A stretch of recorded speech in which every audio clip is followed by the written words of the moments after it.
Action, South Carolina Senator Lindsey Graham. Senator, great to have you. Thank you. Thank you. All right. Everybody's been to the bar. That's good. Well, we like to take care of our guests when they come and make sure they laugh at my dumb jokes.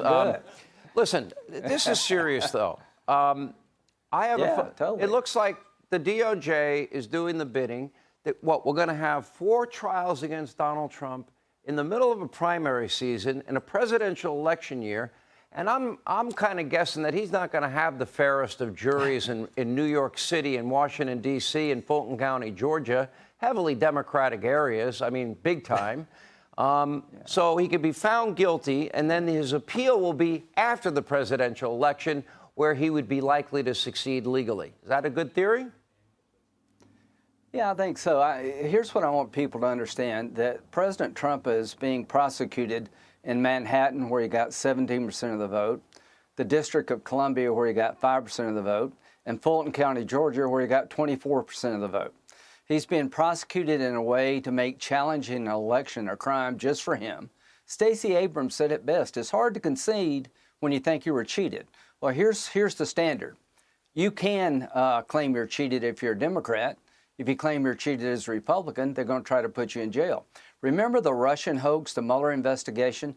One of the overt acts against Donald Trump is he tweeted, "Watch OAN tonight about the Georgia hearing on the election." They're charging that as a crime. They're charging him with a criminal act of telling people to watch a network show about the election. If that becomes a crime, Adam Schiff will be in jail for 1,000 years. How many times did he go on television, MSNBC and CNN, and tell us that Donald Trump was a Russian agent? This is very dangerous what they're doing for our country. Let me ask you about the double standard as it comes to the issue of top secret classified documents. Hillary Clinton, I believe, had more, and then the infamous presser in July of 2016, no reasonable prosecutor would prosecute.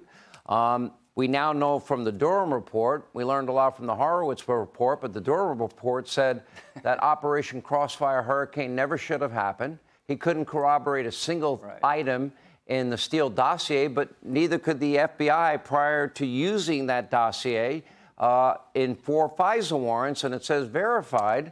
And they offered Christopher Steele $1 million to corroborate that. How come nobody got held accountable? And by the way, didn't we have top secret classified documents in 4 locations that Joe Biden had? Well, I think the answer is pretty obvious. You know, the Clinton people took a hammer to a computer, right? They took a hammer to the hard drive. They took bleach bit to wipe away emails, and nothing happened to her. So in the Mueller investigation, the FBI lawyer sent false information to the FISA court. The FISA court rebuked the Department of Justice, and really nothing's ever happened to those people. There are no rules when it comes to Donald Trump. What's happening in Georgia is criminalizing contesting an election. Stacey Abrams went on television night after night saying she was cheated, and nothing happened to her. Well, Hillary Clinton said it was stolen already. Hillary Clinton said the election was stolen. She said repeatedly Donald Trump was an illegitimate president. There were groups supporting her that actually were involved in money raising for, quote, alternate elector schemes. Nothing happens there? Well, apparently not. The way you fix this is to elect a Republican president, and it will be Donald Trump the nominee. If they're trying to give Donald Trump the nomination, they're doing a hell of a good job. I think Republicans are rallying around President Trump. I thought he was a great president. I thought he got it right.